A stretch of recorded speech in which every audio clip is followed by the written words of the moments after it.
acara kali ini.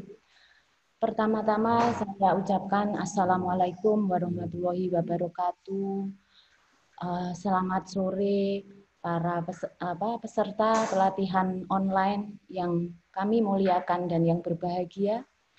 Pada kesempatan kali ini perkenankanlah saya mewakili dari Undip dan juga Ansor mencoba sedikit sharing, berbagi tentang pelatihan online membuat bakso. Nah, lebih spesifik baksonya adalah bakso kalkun. Nah, ini sebelumnya saya mengucapkan terima kasih yang sebesar-besarnya, barokallah, bapak-bapak, ibu-ibu, mbak-mbak, adik-adik, sudah kerso berpartisipasi ini padahal hari Minggu, hari Minggu enak-enaknya tidur jam segini, jalan-jalan, tapi masih kerso menambah pengetahuan. Nah, ini luar biasa sekali.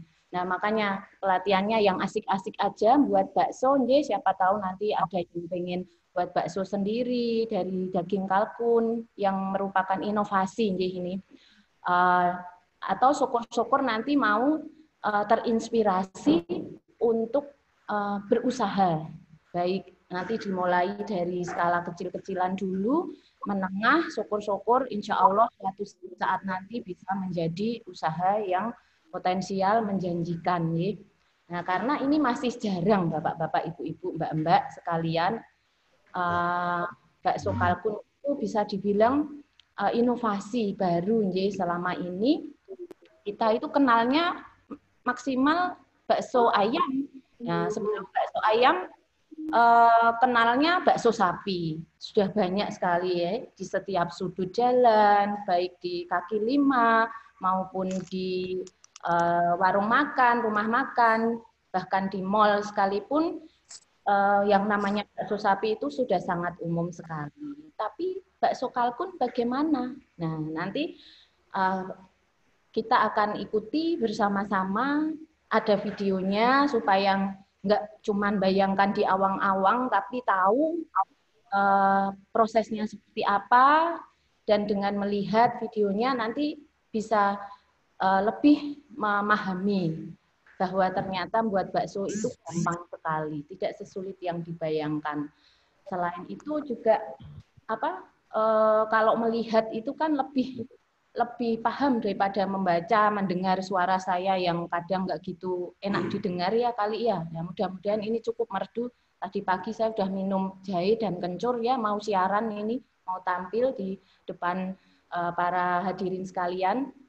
Nah, jadi nanti di akhir penjelasan nanti dipersilahkan melihat video 10 maksimal 10 menit, nanti akan saya beri linknya. Nah, sebelumnya kita akan belajar dikit tentang kenapa sih bakso, kenapa kok bukan klepon, ya kan? Sekarang kan lagi ngetren, kemarin itu sempat viral, bikin resah klepon ya.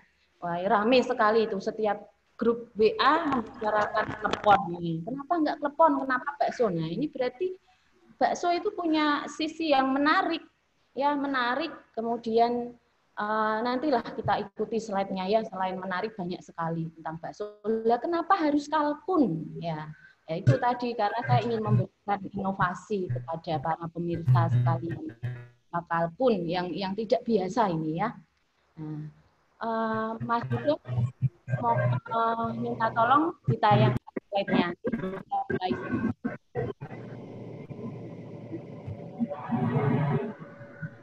Nah, ini para pemirsa sekalian yang saya muliakan.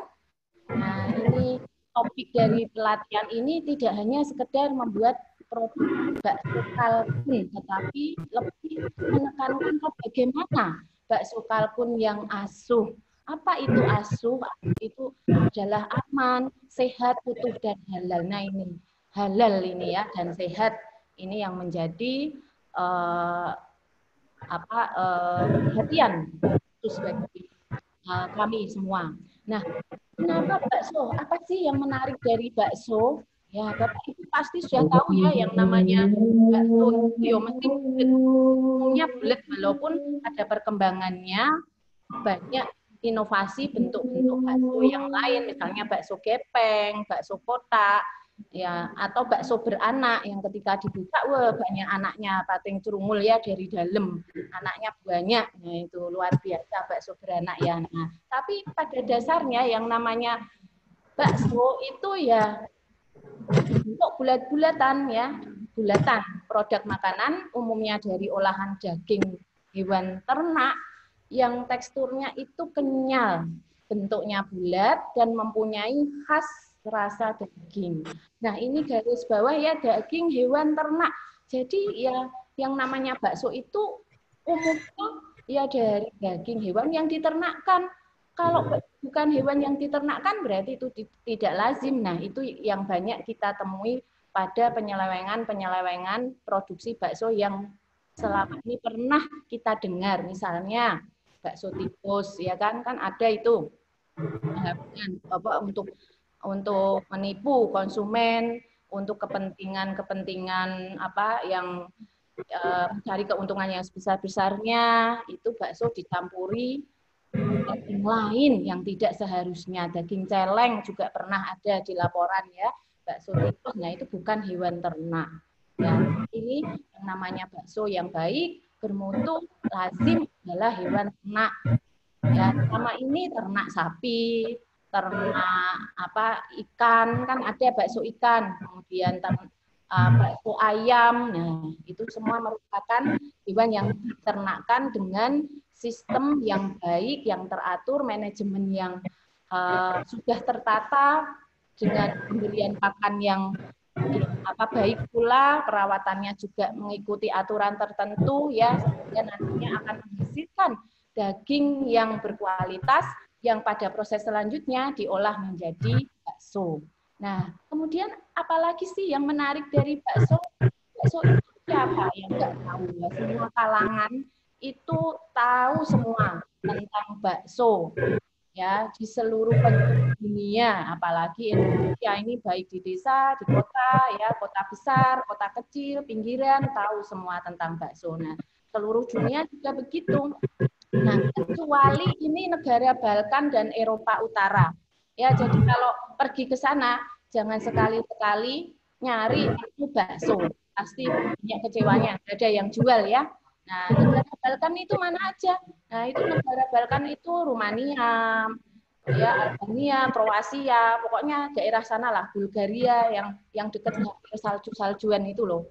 Ya, kemudian kalau yang Eropa Utara itu Estonia, Denmark, Greenland, ya, Finlandia, Islandia, Norwegia, Swedia itu nggak ada menu bakso di sana, ya. Nah, tapi ini menarik nih, yang namanya Islandia sama Greenland ini di era COVID seperti ini itu mereka sedikit kejadian, ya. Nggak seperti di negara-negara tropis maupun subtropis di era pandemi ini luar biasa angka kesakitannya bahkan angka kematiannya juga.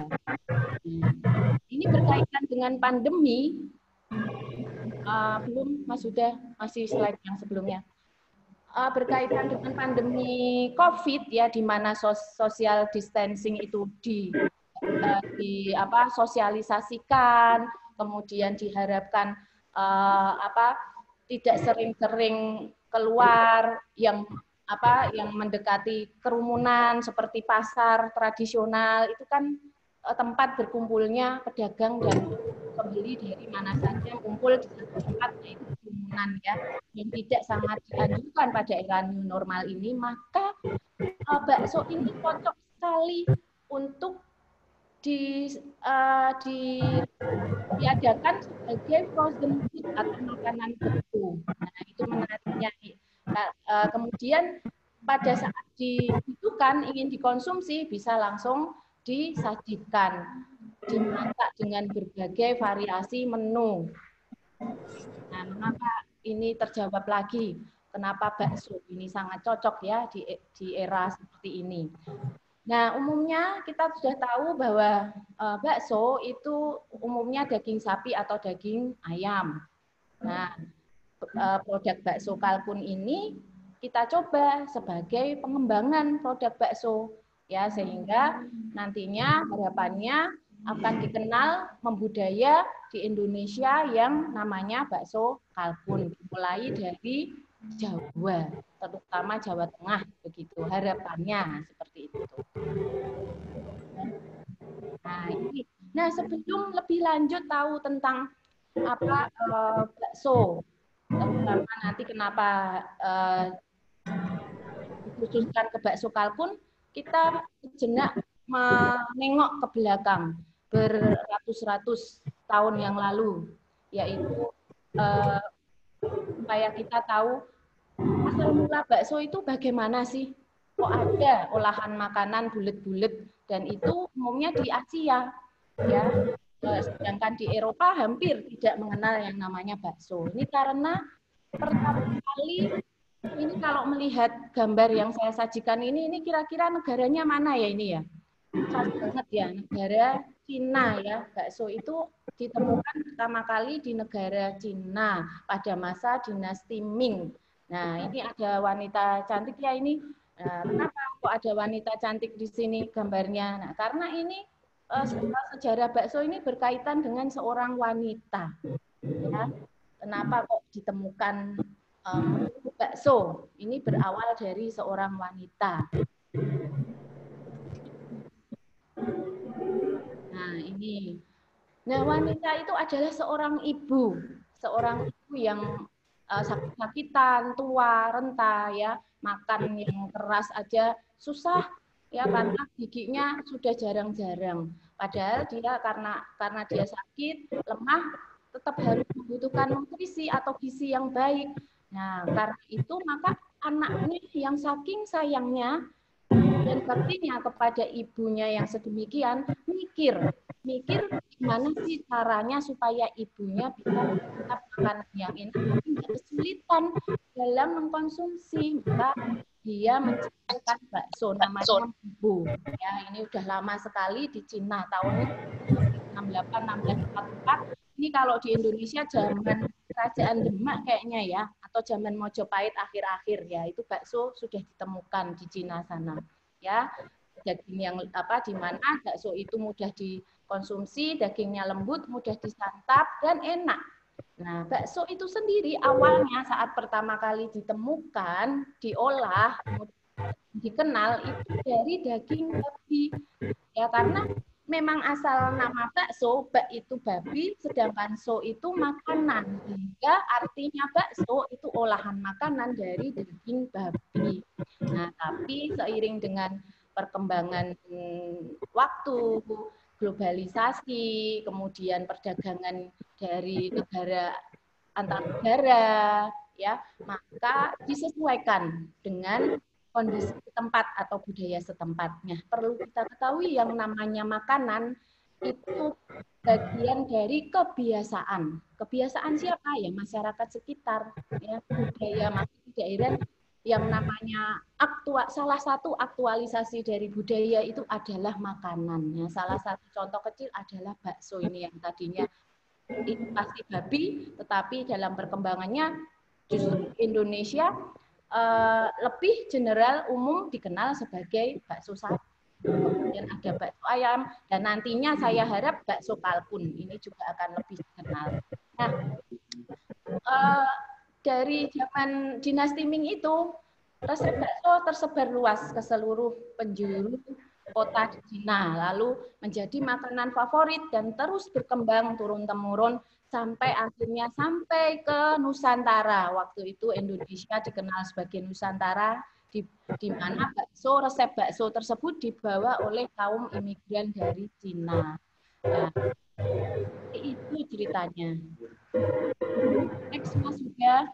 Nah, kemudian karena ini akan membuat bakso dari daging kalkun, maka saya akan mengajak para hadirin semuanya untuk lebih mengenal, lebih tahu daging kalkun itu apa, kemudian ciri-cirinya bagaimana, keunggulannya seperti apa. Nah, ini nanti akan saya uraikan semua. Jadi kalau dilihat bentuknya nyenengke ya, nyenengke lebih ginu, lebih montok ya, menggiurkan ini ya daging kalkun.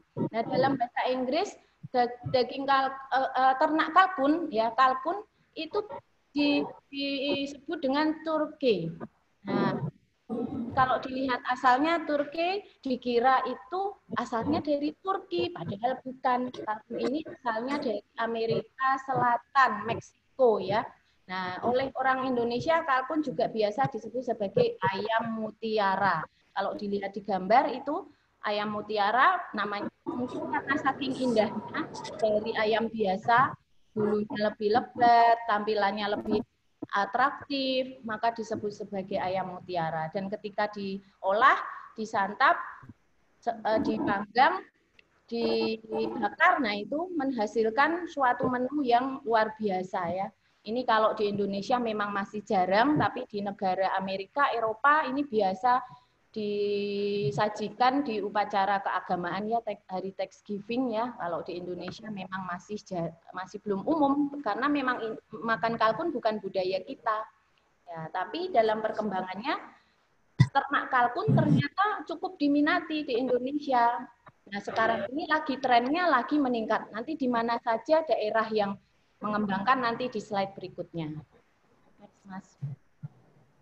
Nah, ini tentang ternak kalkun ya. Saya ingin mengupas sedikit sisi agribisnis dari ternak kalkun ya. Nah, supaya para hadirin ini tahu betapa menjanjikannya ternak kalkun, prospeknya sangat baik di masa yang akan datang ya. Karena apa? Karena sumber protein yang sangat berlimpah kalau dibandingkan dengan ayam atau unggas lainnya, bebek, mentok, burung puyuh, ya, dan burung-burung yang lain, ini kalkun itu per ekornya jelas menghasilkan sumber protein yang jauh lebih banyak. Nah, kemudian di Pulau Jawa ini, khususnya di Jawa Tengah, itu sudah dilakukan pengembangan peternakan kalkun di Sukoharjo, Kudus, kemudian Bantul juga ada ya di Jogja. Nah, kalau di Semarang ini di Gunung Pati ya sudah ada. Kemudian dari segi produksi pertumbuhan, kalkun itu jauh lebih cepat. Di mana daging menghasilkan daging 2 sampai 3 kali lebih banyak dari daging ayam. Sehingga dengan demikian karena perkembangan dari aspek produksi itu lebih cepat daripada ternak unggas lainnya, maka merupakan potensi bisnis yang diperkirakan akan cukup menjanjikan di masa yang akan datang. Nah, namun ternyata selama ini produk olahannya itu hanya sebatas kalkun digoreng seperti ayam goreng pada umumnya, kemudian paling maksimal ya dibakar atau dipanggang. Nah, lalu di Kudus itu saya pernah menemukan sate kalkun ya. Nah, dari sisi rasa tidak kalah dengan sate ayam memang. Tampilan juga lebih bagus karena besar-besar momol begitu ya. Nah, kemudian bagaimana dengan produk bakso? Nah, ini hampir tidak ada. Kalau ada pun masih jarang. Nah, saya menemukan di YouTube ini, nanti coba dicari di YouTube ada bakso kalkun yang sudah dikomersialisasikan atau dibuka warung makannya, bukan warung makan bakso sapi atau ayam, tapi justru warung bakso kalkun. Nah, sementara daerah lain bagaimana? Ya, kita tidak tahu dan bahkan hingga saat ini setahu saya belum ada. Nah, ini nanti merupakan awal yang baik ini pelatihan ini. Semoga bisa menginspirasi para pemirsa sekalian ya. Next, Mas. Mas sudah next ya. Nah, ini FYA for your information ya, ini kita di kalangan akademisi Undip selama ini sudah membina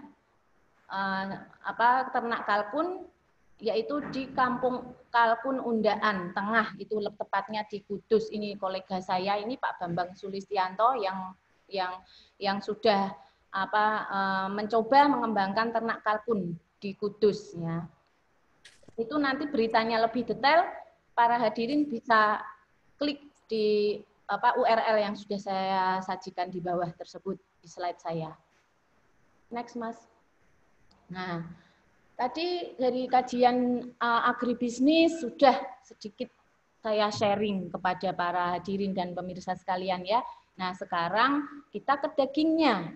Ya, sudah diternak, lalu ternaknya mau untuk apa? Otomatis kan mau diambil atau dimanfaatkan dagingnya. Nah, daging kalkun itu keunggulannya apa? Ya, nanti akan kita lihat satu persatu. Next, Mas. Nah, kalau mau melihat keunggulan dari sesuatu hal, kita itu kan harus cari pembanding supaya yang mau diunggulkan itu kelihatan poinnya itu di mana. Nah, ini karena yang sebelumnya yang sudah kita kenal sumber protein yang paling umum, murah dan gampang didapatkan itu adalah ayam, maka di sini saya mencoba membandingkannya dengan ayam karena sama-sama poultry ya, sama-sama unggas. Nah, dalam hal nutrisinya kalau dibandingkan dengan ayam ini serupa sebenarnya ya. Kalkun dengan ayam itu merupakan daging yang lebih sehat jika dibandingkan dengan daging merah ya, di mana daging ini disebut sebagai daging putih karena merupakan daging yang tanpa lemak. Maksudnya tanpa lemak, ya bukan berarti tanpa lemak sama sekali. Perlu hadirin ketahui bahwa daging unggas itu lemaknya adalah lemak baik, lemak tidak jahat. Lemak itu kan ada dua, lemak jahat dan lemak tidak jahat. Nah, lemak yang diunggas, ayam dan kalkun ini adalah lemak tak jenuh, yang merupakan lemak baik yang justru kita butuhkan untuk pembentukan hormon, untuk supaya jantung bekerja baik, kuat, kemudian supaya hidup bergairah ya. Kalau hidup tanpa lemak itu nggak ada gairah, kan repot ya kalau hidup nggak ada gairah. Bisa tidak marak dunia ini ya. Nah, ini makanya hidup itu butuh lemak. Jadi kalau menjauhi lemak sekali, wah salah itu ya. Tapi lemak yang bagaimana? Lemak yang baik, yang tak jenuh. Nah, ini cocok ini sumbernya daging ayam dan kalkun ini ya. Nah, kalau daging merah bagaimana? Apakah jelek ya? Tidak jelek juga, asal kita selektif. Daging merah itu biasanya daging dari hewan berkaki 4, sapi, kerbau, kambing ya. Nah, itu cenderung mengandung lemak tak jahat ya, lemak tak jahat, maaf, lemak jahat atau lemak jenuh yang proporsinya imbang dengan lemak tak jenuhnya. Nah, makanya harus selektif kita kalau ingin sehat ya. Kemudian dari sisi kalori. Nah, dari sisi kalori ini daging, kalau kita mengkonsumsi daging kalkun itu cocok untuk yang pengen langsing atau yang concern untuk mempertahankan berat badan yang ideal. Ya, karena apa? Karena dari sisi kalori itu daging kalkun ternyata lebih rendah kalorinya daripada daging ayam. Ya, coba ini dilihat. Daging ayam itu 135 kalori, sementara daging kalkun di bawahnya 123. Ya, jadi cocok untuk yang diet ya. Nah, kemudian dari sisi asam amino, ternyata daging kalkun itu lebih banyak kandungan asam amino tertentu ya, lebih unggul dibanding daging ayam ya. Nah, sekedar pengetahuan, asam amino itu kan ada dua ya, asam amino yang non esensial sama yang esensial. Nah, yang esensial ini yang dibutuhkan, sangat dibutuhkan tubuh. Sayangnya tubuh itu tidak bisa membentuk sendiri. Makanya asam amino yang esensial harus didapatkan dari luar tubuh. Ya. Dari makanan, terutama makanan yang merupakan sumber protein. Nah, ini cocok ini. Jadi biasanya nih mas-mas yang concern membentuk badannya supaya six pack ya, nge-gym tiap hari ya di gym center ini, wah ini cocok makan kalkun nih ya, karena proteinnya tinggi, kalorinya rendah, asam aminonya lebih kaya. Jadi nggak usah beli apa itu ya, suplemen yang mahal-mahal, yang tinggal telan itu ya, enak makan kalkun kan gitu. Nah kemudian dari segi lemak, lemak itu kalkun jauh lebih rendah daripada ayam. Maka di sini kalkun itu lebih ramping, ibaratnya tuh ya, kalkun itu potok lah kalau orang itu ya, ototok di sini. Lemaknya sangat minim dibandingkan dengan unggas lainnya. Lalu dari sisi protein, ya ini sebagai sumber protein ini sangat ideal ya untuk mencukupi protein intake yang khusus, misalnya atlet ya, binaragawan itu kan nggak boleh gemuk tetapi harus kuat. Nah ini sangat cocok untuk makan kalkun ya. Kemudian dari aspek vitamin dan mineral ya, ternyata kalkun jauh lebih tinggi kandungan vitamin B6, mineral fosfor, kemudian riboflavin, kemudian kaya juga unsur selenium, tembaga ya, yang menjadi strong point atau kelebihan dari kalkun ini akan vitamin dan mineral. Nah, perlu kita ketahui ternyata vitamin yang saya sebutkan tadi dan mineral-mineral tadi itu sangat baik untuk sistem kekebalan tubuh, untuk imunitas. Nah, ini kan sekarang lagi kata kekebalan, imunitas saat ini kan lagi ngetren, sering dibicarakan ya dalam era pandemi seperti ini. Nah, maka ini cocok sekali sumber protein yang baik kalau kita ingin sehat, terutama di era COVID ini. Kemudian dari sisi kolesterol, nah ternyata dada kalkun sama-sama mengandung kolesterol seperti daging ayam, dada ayam, tapi lebih rendah kolesterol daging kalkun daripada ayam, 70 versus 90. Nah itu next Mas Huda. Nah ini lebih detailnya nilai nutrisi kalkun ya per 100 gram, energinya per 100 gram itu 188 kilokalori ya. Ini sudah saya rinci ya, tiap komponen nutrisinya nanti habis pelatihan mungkin bisa download ini atau dibagikan ya nanti Mas Huda slide-nya, sehingga ini untuk pengetahuan bagi para hadirin semua nih. Ditunjukkan juga kayak vitamin, kayak mineral, zat besinya juga ada ya. Nah, sementara ini yang menarik nih gulanya 0. Karbohidratnya sangat kecil. Nah, ini ya, sehingga nanti jangan heran salah satu manfaat daging kalkun itu cocok mendampingi menu orang yang diabetes mellitus. Ini cocok menunya pakai daging kalkun. Next Mas sudah. Nah, ini tadi komposisi nutrisinya sudah saya jelaskan, para hadirin sudah tahu ya keunggulannya ya, maka ini saya simpulkan bahwa manfaat daging kalkun bagi kesehatan ini juga sudah ada penelitiannya ya, secara ilmiah sudah terbukti bahwa kalkun itu merupakan pangan sumber protein yang cukup tinggi dan dapat menurunkan berat badan. Karena tadi kalorinya lebih rendah dari daging pada umumnya.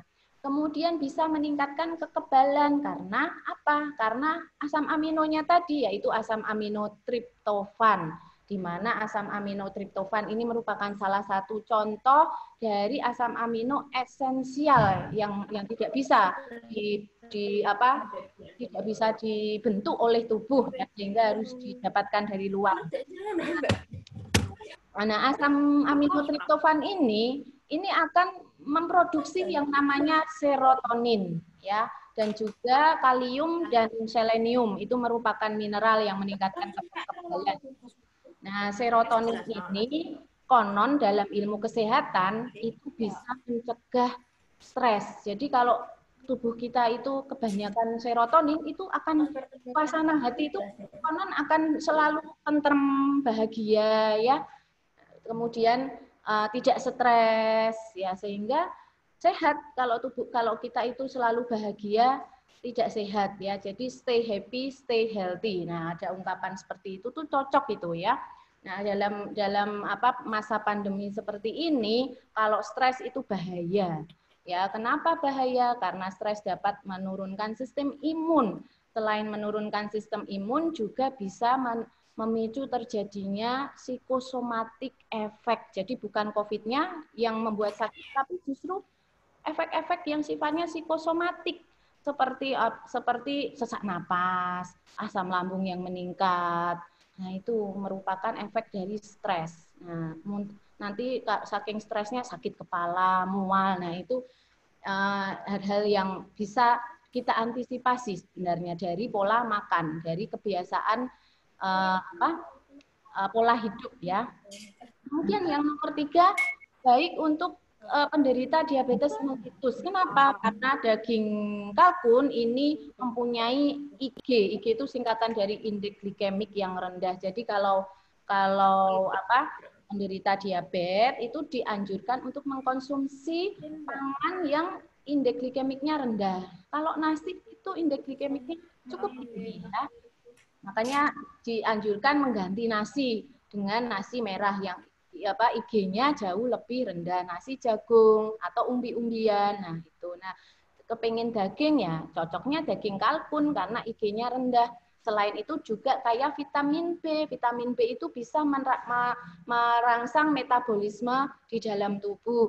Salah satu fungsi metabolisme adalah energi dan juga sistem imun itu tadi ya. Kemudian ini sudah ya tadi cegah stres, insomnia karena serotonin tadi yang dibawa oleh asam amino triptofan ya. Kemudian ini mencegah kekurangan gizi atau anemia dan cocok sekali bagi penderita tinggi kolesterol atau hiperkolesterolemia. Nah, biasanya kan ojo mangan daging, ojo mangan sate kambing, oke, jangan makan daging sapi banyak-banyak, kolesterol loh, gitu kan biasanya. Jangan makan udang, cumi, seafood banyak-banyak, kepiting dan lain sebagainya. Pokoknya jangan makan yang enak-enak supaya kolesterolnya jangan tinggi, kan begitu biasanya. Nah, ini sekarang nggak perlu khawatir, tetap bisa makan enak, makan daging kalkun banyak-banyak, nggak apa-apa, kolesterolnya malah turun nanti ya. Nah, kemudian baik untuk tulang dan bisa mencegah kanker. Nah, ini bagi yang rentan terhadap kanker atau pernah terkena kanker, kemudian takut terkena kembali atau ada keturunan keturunan penderita kanker, untuk mencegahnya itu sangat baik ini daging kalkun menggantikan daging lainnya karena mengandung selenium tadi ya, mineralnya ya. Nah, selenium ini meningkatkan suplai glutathione atau GSH ini. Apa itu GSH? GSH itu antioksidan yang sudah ada di dalam tubuh kita. Ya, kalau mau terhindar dari kanker, antioksidan kita harus cukup. Seperti itu ceritanya ya. Next, Mas. Nah, ini tadi sudah tahu menariknya bakso itu di mana, kemudian kenapa harus daging kalkun, sudah saya harap para pemirsa sudah paham, sudah mengerti. Nah, ini pada acara intinya ini menuju ke bakso kalkun. Nah, sebelum mengetahui proses pembuatannya, ini saya akan memberi sedikit tentang ilmunya atau sisi sains dari bakso, dari pembuatan bakso. Ya, karena ya ini saya kan dari teknologi pangan ya, bedanya ikut pelatihan, pelatihan yang memberi pelatihan Undip dengan yang memberi pelatihan praktisi langsung tentang bakso. Kalau Undip itu karena Universitas Diponegoro, itu ya ada sedikit sains-sainsnya ya. Semoga tidak bosan ini para pemirsa. Nah, ini prinsip pembuatan bakso terdiri atas 4 tahap pada dasarnya itu. Jadi mudah, hanya 4 tahap. Ya, penghancuran, kemudian pencampuran, pembuatan adonan, lalu pencetakan. terakhir adalah pemasakan. Udah simple sebenarnya, siapapun bisa ini melakukan. Nah, bahan utama untuk buat daging bakso itu adalah daging yang segar, atau dalam istilah keilmuannya namanya pre-rigor. Artinya pre-rigor itu sebelum daging itu layu. Nah, habis ternak habis dipotong itu menghasilkan daging yang pre-rigor atau masih segar. Nah, Bu, kalau daging beku gimana? Daging beku tidak dianjurkan sebagai bahan baku untuk bakso jika ingin menghasilkan bakso yang berkualitas. Yang paling baik adalah daging dari ternak yang habis dipotong sesegera dibeli daging segarnya lalu digiling, diproses menjadi bakso. Nah, makanya tidak heran kalau di Semarang sini, di sekitar Semarang, itu kalau para pedagang bakso atau UKM bakso kalau membeli daging bakso itu di dekat rumah potong hewan yang banyak depot-depot penjual daging, karena dagingnya ini masih tergolong daging pre-rigor ini. Kenapa daging pre-rigor yang diutamakan untuk membuat bakso yang berkualitas? Karena daging pre-rigor ini memiliki daya ikat air yang tinggi, sehingga nantinya akan menghasilkan bakso yang kenyal dan kompak.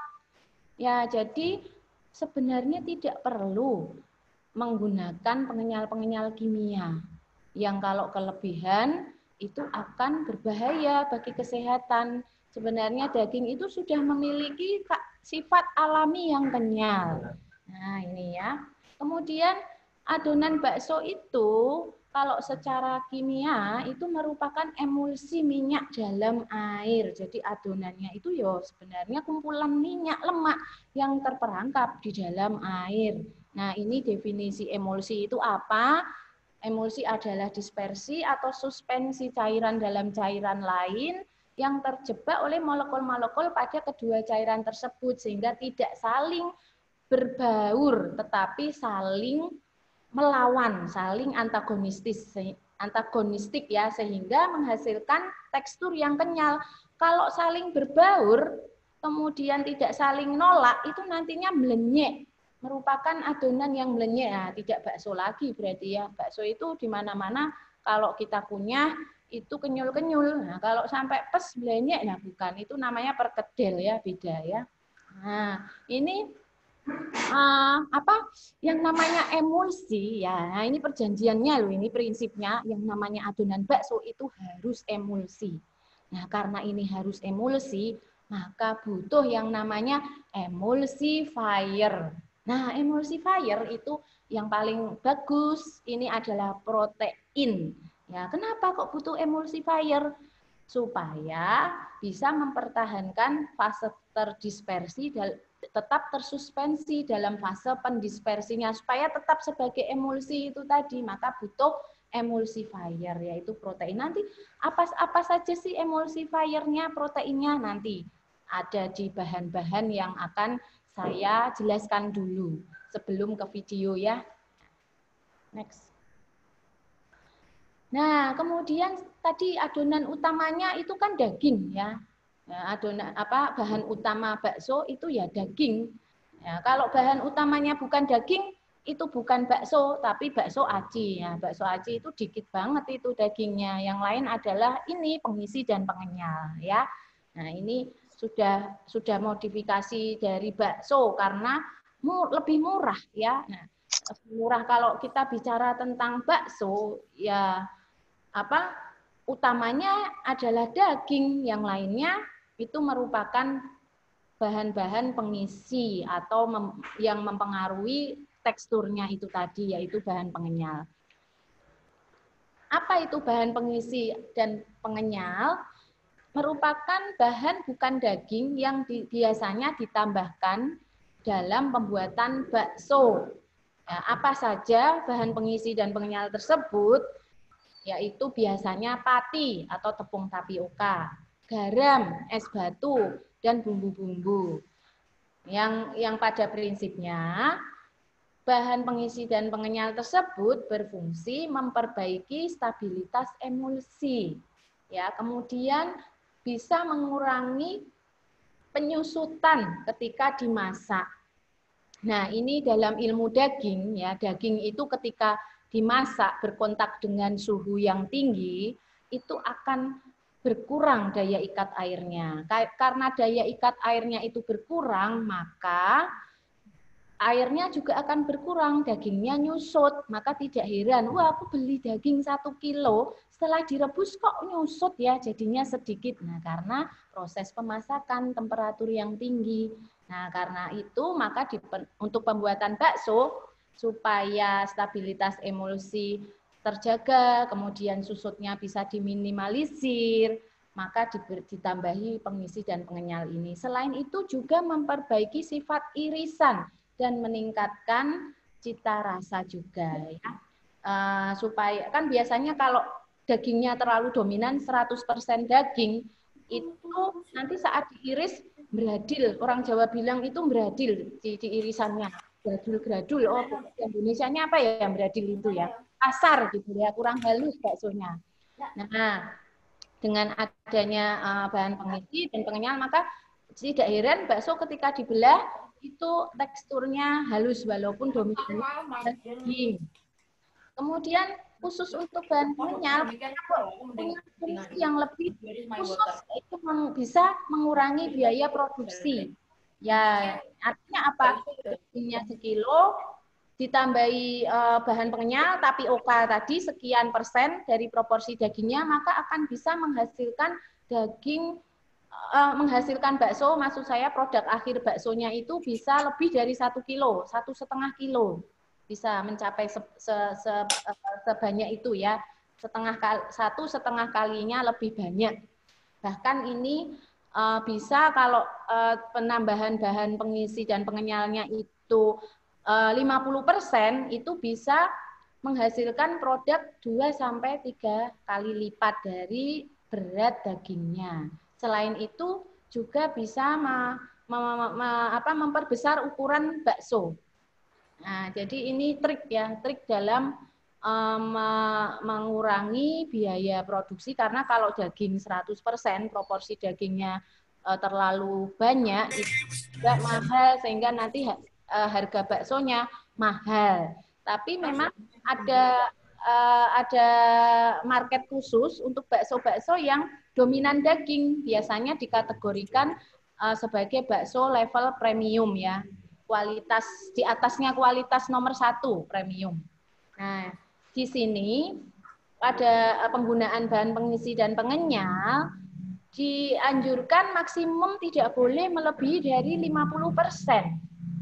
Karena kalau melebihi dari 50% artinya kan komposisi dagingnya hanya sedikit. Padahal esensi dari bakso adalah olahan daging. Nah, optimumnya berapa? 25% itu masih optimum. Artinya optimum itu yang pas lah dari sisi kualitas masih masuk, tapi dari sisi biaya produksi juga masih bisa terjangkau oleh konsumen. Next, Mas. Nah, kemudian bicara tentang tadi menghemat biaya produksi, maka ini kita akan bicara tentang kualitas bakso ya. Jadi kalau campurannya itu lebih banyak, ya otomatis biaya produksi akan terkurangi. Tetapi tentu saja kualitasnya juga akan berkurang. Nah, ini bakso yang berkualitas itu seperti apa? Ya, pertama karena dominannya adalah bahan bakunya daging, maka mutu bakso sangat dipengaruhi oleh kualitas daging. Nah, bakso yang sehat itu ya kalau pengen menghasilkan bakso yang sehat ya seharusnya berasal dari daging segar ya yang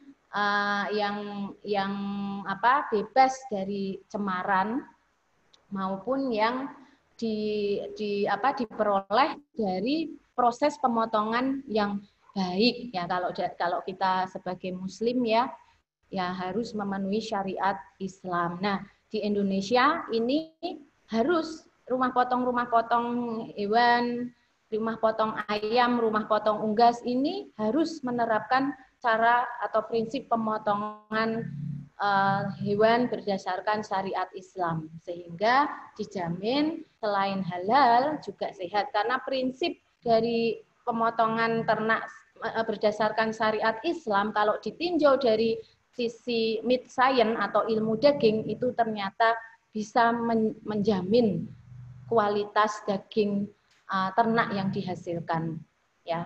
Nah, kemudian bahan tambahan lain yang digunakan itu sebaiknya kurang dari 50% kalau ingin menghasilkan bakso yang berkualitas, dan tidak boleh ada bahan pengawet, ya, sehingga tidak membahayakan bagi kesehatan. Next, Mas.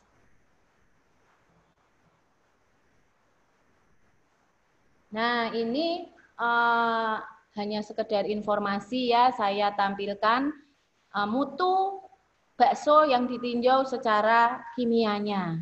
Ya, seperti apa? Ini nanti bisa dibaca sendiri oleh para hadirin ya, nanti bisa di-download PPT-nya, sudah saya rinci.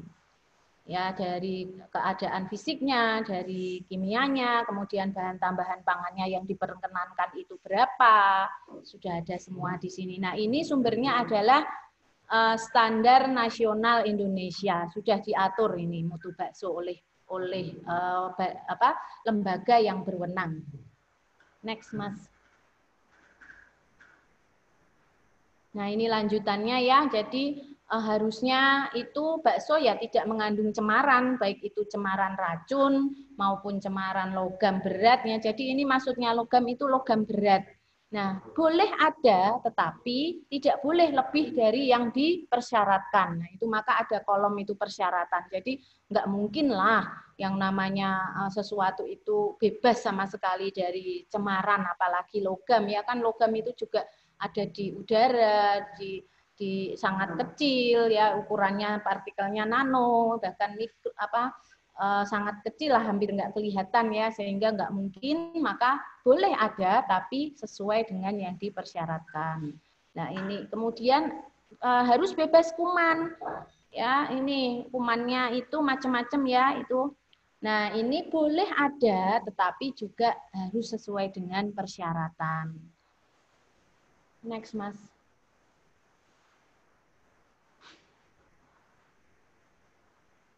Nah, ini tiba saatnya acara gongnya ini di sini ya. Pengetahuannya sudah, prinsipnya sudah, sejarahnya sudah.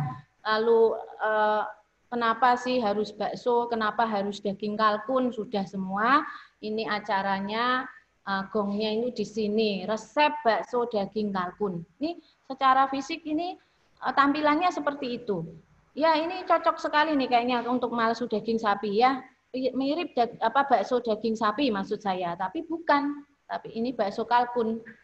Nah, ini sudah dikemas ya, namanya bakso kalkun asuh. Nah, nanti para pemirsa terserah mau dikasih merek apa, bakso kalkun asik atau bakso kalkun keren ya, terserah ya. Nah, ini tapi ini hanya sebagai contoh, kemarin Undip memproduksi namanya bakso kalkun asuh, aman, sehat, utuh, halal. Pokoknya the best ya. Next, Mas. Nah, ini resepnya simpel sekali, mudah didapat. Nah, ini bahan-bahan untuk membuat bakso kalkun. Nah, daging kalkun. Nah, ini saya resepnya 1 kilo. Para pemirsa boleh buat sebanyak-banyaknya, 5 kilo. Nah, kalau 5 kilo ya tinggal dikalikan 5 semua ya.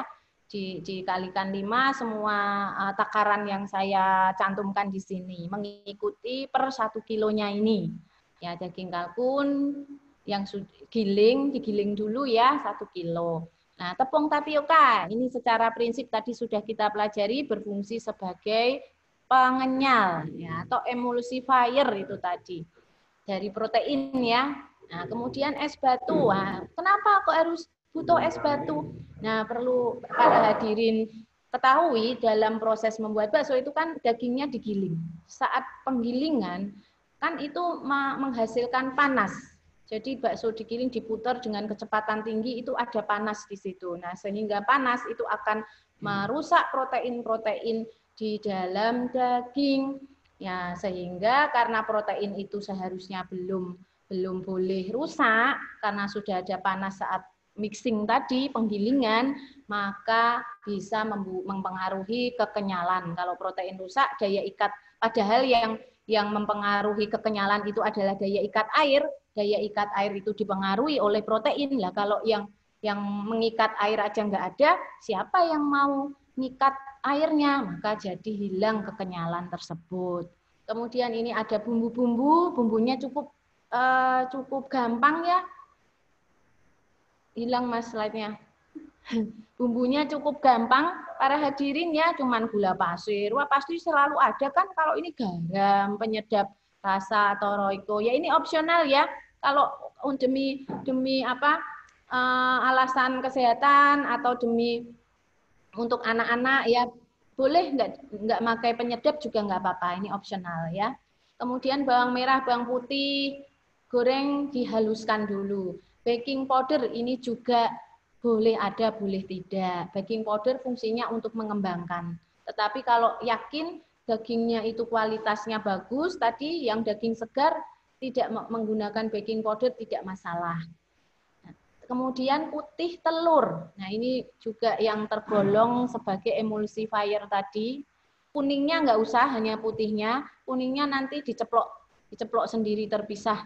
Ya, atau kalau dalam industri kan, waduh Bu, kalau gitu kuningnya buat apa ya? Nah, ini bisa kerjasama ini sama industri pembuat cake ya atau roti yang hanya butuh kuningnya saja, putihnya dijual murah. Nah, ini bekerja sama dengan industri bakso. Ini sangat cocok ini ya. Kemudian agar-agar yang tanpa rasa, tanpa warna. Satu bungkus. Nah, kok pakai agar-agar? Nah, ini adalah pengenyal. Pengenyal yang alami. Nah, tapioka saja sudah cukup sebenarnya, tapi supaya kenyalnya itu optimal, bahkan maksimal itu ditambah pengenyal. Kenapa di sini saya pilih agar-agar? Karena dari awal perjanjiannya kan saya tadi asuh aman, sehat, ya, sehingga agar-agar ini cocok sekali. Nah, kalau perlu para hadirin ketahui, yang umum dipakai sebagai pengenyal ya oleh pedagang-pedagang bakso itu biasanya STTP, bahan kimia STTP, sodium tripolifosfat. Ya, singkatannya itu. Nah, itu bahaya enggak kalau dalam taraf yang sedikit sesuai dengan anjuran kesehatan yang direkomendasikan maka tidak berbahaya. Tapi terkadang penyelewengan kan sering muncul demi untuk mengejar rasa ya, mengejar kualitas. Biasanya mereka menggunakan STTP yang berlebihan. Karena apa? Karena kalau pakai STTP banyak-banyak, dagingnya nggak usah berkualitas, daging beku misalnya, itu diberi STTP itu sudah bisa mengejar kekenyalannya. Ya, karena itu maka dipakai agak berlebihan. Nah, itu yang berbahaya. Sebenarnya segala sesuatu kalau sesuai dengan aturan itu tidak mengapa.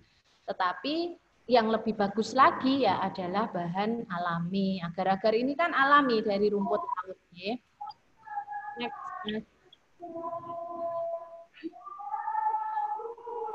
Nah, ini cara pembuatannya. Ini teorinya dulu, nanti biar gampang membayangkan lihat video. Nah, pertama daging kalkun dan es batu digiling, dicampur jadi satu hingga halus, lalu kemudian ditiriskan. Nah, ini gilingnya pakai apa? Nah, kalau di rumah nggak ada penggiling daging khusus ya bisa pakai blender, ya blender. Kemudian kalau di tukang penggilingan daging itu sudah ada sih sebenarnya penggiling daging khusus ya. Tapi kan bercampur nih dengan penggiling-penggiling sebelumnya. Nah, itu dikhawatirkan penggilingan yang pagi tersisa di situ tidak dibersihkan secara bersih, mengkontaminasi proses penggilingan yang terakhir. Nah, biasanya nanti kalau nggak giling sendiri, baksonya tidak awet. Ya. Padahal saya menganjurkannya tidak boleh pakai bahan pengawet. Kalau pengen awet ya udah di frozen aja, dibekukan, bisa tahan sampai berminggu-minggu, berbulan-bulan, bahkan 1 tahun lebih itu awet Pak bakso itu kalau di frozen ya, dibekukan. Nah, kemudian setelah tadi daging gilingnya ditiriskan di wadah, lalu masukkan semua bahan-bahan sisanya tadi, yaitu bahan pengisi dan pengenyal, semua termasuk bumbu. Kemudian dicampur jadi satu, diuleni ya, bahasa Jawanya diuleni hingga kalis ya. Nah, kalau sudah kalis sambil menunggu sambil menunggu diuleni tadi ya, itu lebih baik dipanaskan air dulu untuk merebus ya. Sehingga nanti pas selesai menguleni dibentuk adonan menjadi bulatan-bulatan dengan bantuan sendok, maka langsung bisa dimasukkan ke dalam air yang sudah panas ya. Jadi saya anjurkan bukan air yang mendidih, tetapi yang panas ya. Sebelum mendidih apinya dikecilkan. Karena apa? Kalau airnya mendidih, nanti baksonya mengembang maksimal. Kalau mengembang maksimal, maka nanti akan mempengaruhi kekenyalannya. Sehingga kalau merebus bakso tidak langsung dimakan, merebus pertama kali itu tidak boleh ada air yang mendidih. Bahkan air hangat saja cukup ya, air hangat. Nah, rebus bakso, kemudian kalau dia sudah ngapung, ya itu tandanya udah matang, udah cukup matang, meskipun belum mengembang sempurna. Nanti mengembang sempurnanya ya harus direbus lagi sesaat sebelum dihidangkan, ya, sehingga nanti teksturnya akan lebih kenyal. Nah, setelah baksonya ngapung, itu tandanya udah siap untuk diangkat ya. Nah, lalu diangkat, kemudian bisa siap dihidangkan.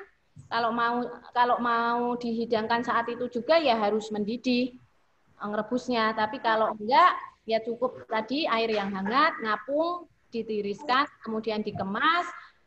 Setelah dikemas menunggu suhunya turun, kemudian baru masukkan ke kulkas untuk di frozen supaya masa simpannya bisa sangat lama. Seperti itu. Mas, habis ya, Mas. Oh ini, nah ini sebenarnya untung apa enggak ya kalau aku buat bakso kalkun? Ya, kan sesuatu itu menjadi menarik kalau ada hitung-hitungan duitnya. Kalau nggak ada hitung-hitungan duitnya, wah jojo mahal. Jangan-jangan nggak cucuk, sudah susah-susah, inovasi, tapi ternyata nggak menjanjikan. Nggak menjanjikan secara bisnis atau nggak kumedol bahasa Jawanya, nggak marketable. Nah, supaya para pengusaha diri itu yakin bahwa membuat bakso kalkun ini sangat menjanjikan dari sisi bisnis, dari sisi usaha, maka saya coba untuk menganalisa ragat atau biaya untuk membuat bakso kalkun ini bisa nggak layak kalau ini dijadikan bisnis. Nah, ini informasinya, ini tirik-tirik itu di kolom bahan alat ya, dari bakso dan lain sebagainya. Ini artinya dalam tabel ini analisa saya hanya terbatas pada bahan habis pakai ya para pemirsa. Bahan modal, barang modal ya itu tidak saya masukkan karena asumsi saya yang namanya barang modal seperti kompor, alat-alat masak, dapur itu ya sudah established, sudah ada lah ya, sehingga tidak termasuk biaya operasional. Kalau itu dimasukkan ke biaya operasional, itu biasanya yang dikalkulasi adalah penyusutannya. Tapi kalau masih usaha skala kecil, usaha awal itu cukup biaya operasional yang meliputi yang dibelanjakan untuk bahan habis pakai ya. Ini bahan-bahan baku, bahan pelengkap, bumbu itu kan semuanya habis pakai ya. Kemudian bahan bakar ini semua habis pakai, sehingga setelah dihitung-hitung kalau memproduksi bakso kalkun 1 kilo, bakso kalkunnya kemudian dengan tambahan bahan-bahan lain, itu total biaya produksinya Rp100.640. Nah, dari 1 kilo daging kalkun bisa menghasilkan produk 10 pak kemasan, di mana per kemasan itu isinya 25 butir. Ya, kalau mau lebih kecil lagi bisa, isinya 30 kemasan. Nah, ini setelah saya tawarkan, saya tes, coba-coba dipasarkan, ternyata bisa laku pada harga 40.000 per pak. Nah, memang ini lebih mahal ya daging kalkun bakso kalkun dibandingkan dengan daging ayam atau daging sapi. Nah, ini harga segini ini karena apa? Karena kualitas yang resep yang saya latihkan di sini, yang saya informasikan di sini adalah resep yang bakso kualitas premium, di mana tadi di resep campurannya hanya sedikit sekali. Tidak lebih, bahan pengenyalnya tidak lebih dari 10%. Ya, sehingga ini bisa dikatakan premium, harganya 40.000. Nah, nanti monggo para pemirsa mau memodifikasi resepnya dengan memainkan di bahan pengisi dan pengenyal. Tadi kan sudah ada batasannya, tidak boleh lebih dari 50%, optimumnya adalah 25% dari total daging, seperti itu. Ya, ini harga tertinggi karena kualitas premium ya. Nah, harga tertinggi 40.000. Kemudian 40 kali 20 kali 10 Pak. Ini jadi per pak itu 40.000. Nah, kemudian setelah dihitung-hitung, ini layak apa enggak ya dari sisi bisnis? Slide selanjutnya, Mas. Nah, ini. Jadi untuk mengkalkulasi apakah layak atau tidak, ini menjanjikan atau tidak dijadikan usaha, kita bisa menghitung B per C. B per C itu adalah singkatan benefit cost ratio. Ya, jadi perbandingan antara keuntungan dengan biaya produksi. Nah, nilainya harus lebih dari 1. Kalau nilai keuntungan dibagi biaya produksi itu nilainya lebih besar dari 1, maka dikatakan bahwa ini menjanjikan atau layak dijadikan suatu usaha. Nah, tadi dari data tadi, dari tabel tadi, ya ternyata keuntungannya kan tadi kapasitas produksinya sekian Pak tadi dikalikan harga jual kan ketemu 400.000 dikurangi modalnya biaya operasional 100.000-an tadi kan. Nah, kemudian ternyata keuntungannya, benefit itu kan keuntungannya 299.000 dibagi biaya pembuatannya, biaya operasionalnya cuma 100.000. Nah, B per T-nya keluar 2,9 dibulatkan 3. Wah, sangat jauh dari 1 ya, 3 kalinya. 3 kalinya ini ya, sehingga asumsinya B per C mendekati 3, itu artinya setiap Rp1 biaya yang dikeluarkan akan menghasilkan keuntungan 3 kalinya. Sehingga bakso kalkun secara ekonomis dinyatakan layak untuk diproduksi sebagai suatu usaha. Nah, kira-kira begitu. Jadi saya yakin ini, wah ini menguntungkan, bisa digunakan sebagai jualan atau bisnis ya. Next, Mas. Sudah habis ya? Sudah habis. Nah, ini saya sudah menampilkan URL-nya bagi para pemirsa, hadirin sekalian yang ingin melihat videonya, bisa diklik ya untuk melihat proses step by step-nya secara lebih aktual. Monggo dipandu, Mas. Terima kasih Bu Susanti. Cukup jelas sekali barangkali, dan selanjutnya ini kita sudah share link video pembuatan. Jadi kita sudah share link video pembuatan, barangkali dari sahabat-sahabat Bapak Ibu peserta ketika ingin melihat cara teknis pembuatannya, silahkan dibuka di chatbox, kita kirim link video, dan nanti ketika ingin ditanyakan lebih lanjut barangkali bisa disampaikan lewat chatbox kembali. Kira-kira berapa lama ini Bu ya? Ini baru jam berapa ini? Ya 10 menit, videonya nggak panjang-panjang kok, singkat. Ya. Oh iya. Hanya 1 episode. Ya, silakan Bapak Ibu barangkali ingin membuka linknya yang sudah kita share itu, saya share linknya. Hampir setengah 5. Kira-kira sekitar 5 menitan lah kira-kira. Iya. Gitu. Sambil menunggu barangkali kalau ingin bertanya silakan di chat room sambil membuka videonya.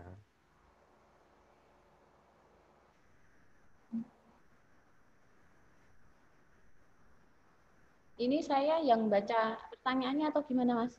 Nanti saya bacakan, Bu. Dibacakan, ya.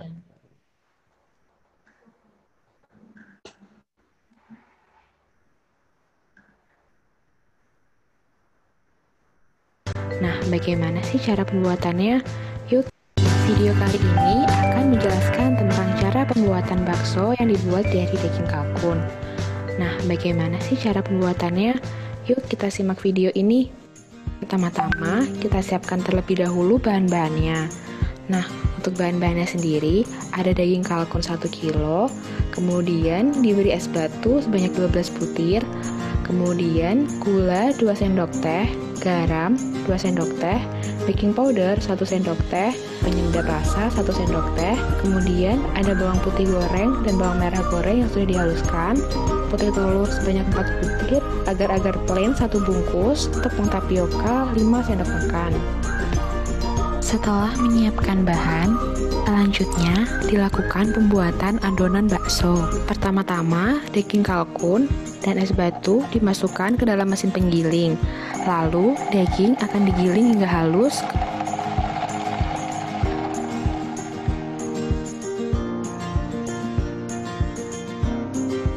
Setelah halus, dipindahkan ke dalam wadah. Selanjutnya, campurkan daging dengan bahan-bahan lain, mulai dari putih telur, roiko, tepung tapioka, bawang merah goreng halus, bawang putih goreng halus, agar-agar plain, baking soda, gula, dan garam. Selanjutnya, cuci bersih tangan. Kemudian, adonan diuleni hingga kalis.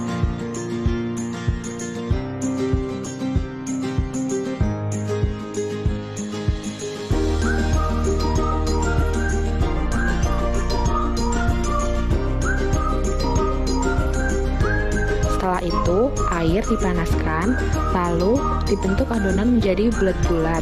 Setelah itu, adonan dimasukkan ke dalam panci, kemudian direbus dan didiamkan hingga adonan bakso naik ke atas permukaan air.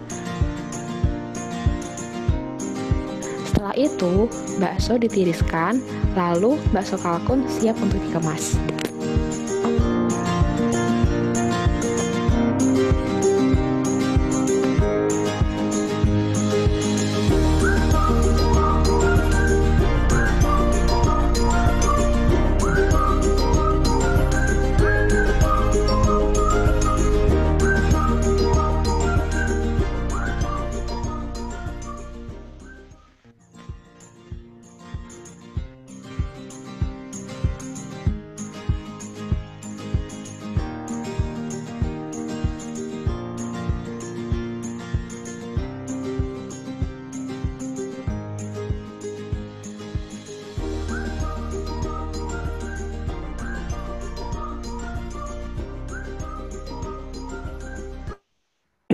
Itu kira-kira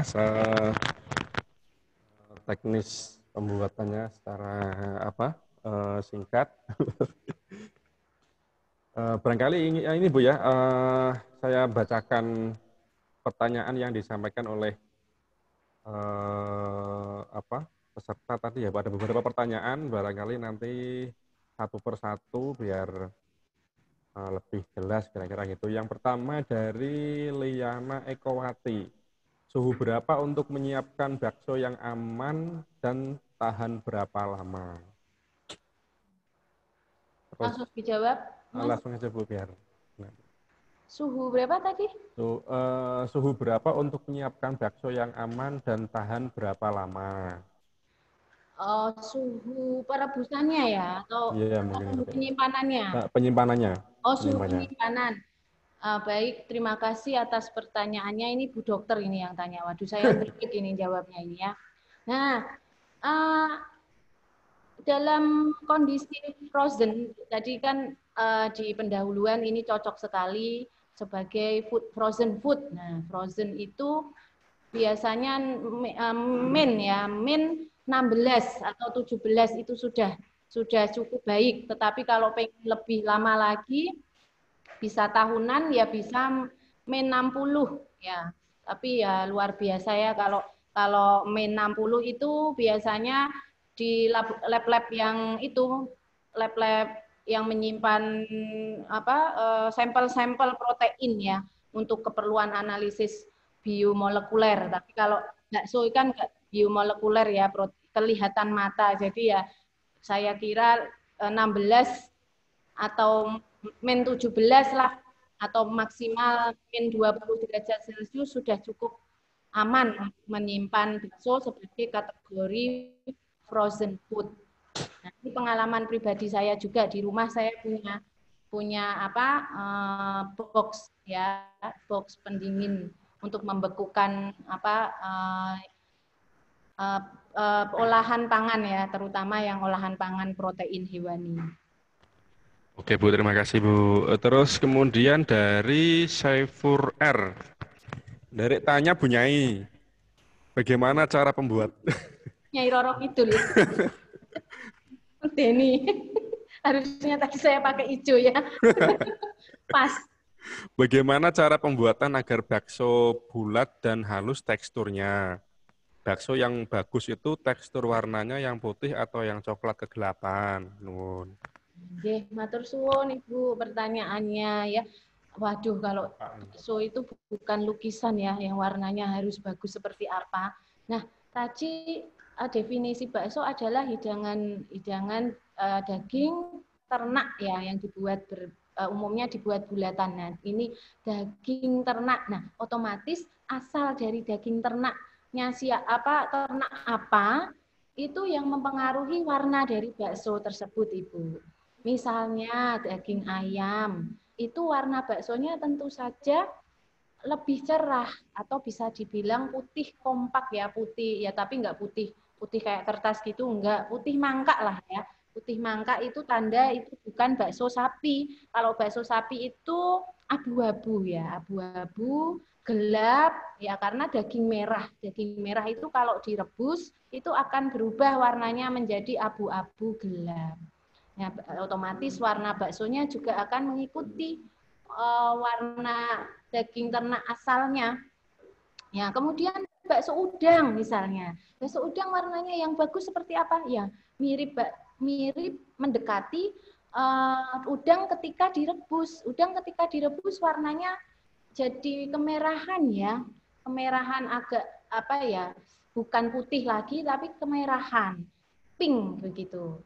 Sehingga bakso udang itu yang normal, yang lazim itu warnanya agak merah muda, begitu. Merah muda, ya nggak merah muda banget, pokoknya nggak putih, nggak abu-abu, tapi agak berwarna lah, agak berwarna. Oke, terima kasih. Ada satu lagi nih Bu, dari Intan Septiani. Oh, belum terjawab yang kenyal ya tadi. Oh iya, kenyal. Yang halus kenyal. itu bagaimana? Ya. Nah, bakso yang halus, kalau bakso yang halus itu biasanya dipengaruhi oleh pertama alat penggilingnya. Kalau alat penggilingnya itu kuat, kapasitas besar, kemudian mata pisau penggilingnya itu masih tajam, maka akan menghasilkan daging giling yang lebih lembut. Nah, itu pertama. Yang kedua, karena bisa juga dipengaruhi oleh proporsi penggunaan bahan pengisi dan pengenyalnya. Nah, bakso yang makin halus teksturnya, kemungkinan campurannya justru jauh lebih banyak daripada bahan dasarnya yang berupa daging. Kalau bakso premium yang komposisi dagingnya itu lebih banyak, maksud saya tidak kurang dari 90%, itu justru teksturnya itu tidak begitu halus. Nah, contohnya bakso urat ya, urat itu kan lebih alot, lebih keras. Ketika digiling itu tidak bisa menghasilkan tekstur yang bisa dibilang lembut. Nah, bakso urat ketika dibakso kan lebih kasar, tapi dari rasanya itu jauh lebih enak daripada bakso yang lembut kalau menurut saya ya. Oke, ada lagi nih pada yang menyampaikan atas Mas Satrio Adi. Bunyai kalau bakso kalkun bisa didapatkan di mana? Ingin mencoba dulu. Kayaknya nih mau ngajak traktir, Bu. Oh, gitu ya. Ini kalau di Semarang dan offline ya. Nah, ini loh, kelemahan pelatihan daring nggak offline ini ya begini. Saya tidak bisa mencoba mentraktir ya, apalagi mencoba mencicipi. Saya kalau pelatihan online offline itu pasti ini yang ikut nyicipi semua ini. Saya jamin karena saya sehabis teori biasanya langsung terjun ke dapur, saya bagi menjadi kelompok-kelompok, lalu kelompok-kelompok itu praktek langsung membuat baksonya, hasilnya dimakan sendiri. Nanti kalau nggak enak, malu sendiri, berarti tidak memperhatikan dengan baik teorinya, lalu prakteknya juga asal-asalan, waton mateng, waton jadi. Nah, inilah kalau ini saran saja, karena ini daring ya, dia bisanya menyarankan di YouTube tadi di Ponorogo sudah ada yang jual warung bakso kalkun. Nanti coba dicari diketik di YouTube bakso kalkun, nanti kan keluar itu. Nah, boleh kita. Ya ini dijawabin lagi nih Bu, kalau misalnya offline tidak bisa katanya gosen aja Bunyai. Oh gitu. Oh Pak Gosen, ya nanti saya laporkan ke produsernya dulu, nggih. Produsernya yang memodali ini. Di rumah ada sih kemarin hasil dari pelatihan kami dari Undip sudah berhasil memproduksi ya hanya sedikit, nggak lebih dari 20 pack ya. Nah, mohon maaf sekali ini hanya saran kalau mendapatkan itu ke Ponorogo masih jauh, nggih. Oke. Iki Bu, barangkali sebelum nanti terakhir ada tambahan barangkali dari Ibu sebelum nanti kita kasih penugasan terkait perlu kami sampaikan juga bahwa peserta nanti akan diberikan sertifikat dalam bentuk sertifikat, dan salah satu instrumen pemberian sertifikatnya adalah daftar hadir, kemudian pengiriman tugas yang akan disampaikan oleh narasumber. Barangkali sebelum menyampaikan informasi tentang penugasan, Bu, ada yang disampaikan di kesimpulan atau barangkali begitu, Bu? Kesimpulannya, oh ya. Baiklah para pemirsa, kesimpulannya pembuatan bakso daging kalkun ini cukup mudah, menggunakan bahan tambahan yang ada di sekitar kita. Meskipun daging kalkun ini belum umum bisa didapatkan di pasaran, tetapi saya bisa menganjurkan mungkin bisa bekerja sama dengan peternak kalkun yang sudah saya sebutkan di sentra-sentranya tadi di slide ini. Kalau memang mau memulai bisnis, tapi kalau untuk mencoba beli online, daging kalkun biasanya tersedia. Nah, kesimpulan kedua, ternyata sangat menjanjikan digunakan sebagai lahan usaha berdasarkan hitung-hitungan benefit per cost ratio tadi. Kemudian yang ketiga, bakso kalkun yang nyata-nyata berasal dari daging kalkun mempunyai aspek fungsional yang lebih baik, sehingga bisa dikatakan sebagai bakso fungsional. Apa itu bakso fungsional? Artinya bakso yang tidak hanya memberikan kepuasan saat kita konsumsinya, kemudian memberi efek kenyang karena nutrisi-nutrisi yang dikandungnya, tetapi juga memberikan efek kesehatan karena komponen lain di luar gizinya tadi itu yang sudah disebutkan. Main sana main sepeda-sepeda. Barangkali terakhir Bu, yang terkait dengan apa namanya penugasan, kira-kira apa saja yang perlu peserta nanti kerjakan dan nanti untuk teknisnya akan kami sampaikan di akhir, kira-kira gitu Bu. Baiklah, ini dapat arahan ya, saya sebagai narasumber bahwa untuk mendapatkan sertifikat dari pelatihan online ini, maka para pemirsa diwajibkan untuk mengerjakan tugas yaitu membuat bakso.